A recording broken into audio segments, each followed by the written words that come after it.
99% сени сындыра турган, сынышыңа себеп боло турган нерсе бул текебирлик, кибир. Өтө жаман нерсе бул. Мен билем дегендик, мен кыйынмын дегендик. Мен кыйынмын дегендик да жаман.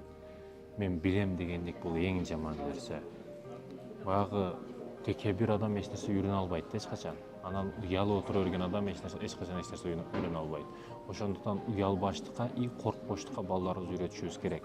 Мектепке балаңызды жөнөтүп атасыз школага, ага дух берип и уялба деп жөнөтүшүңүз керек мектепке. Доскага чыкканда эч нерседен коркпой и сүрдөбөй бирдекени жеткире турган болушуңуз керек балаңыз.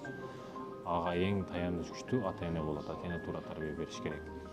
Оларга дух бергенди билишибиз керек да.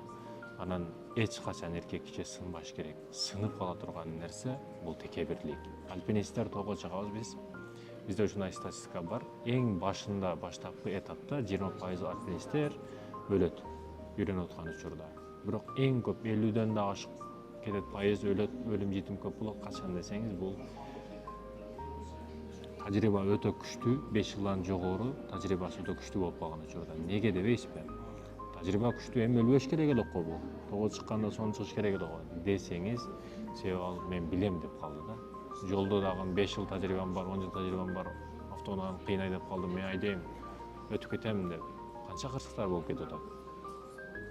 Кыскасы текебир болбошубуз керек.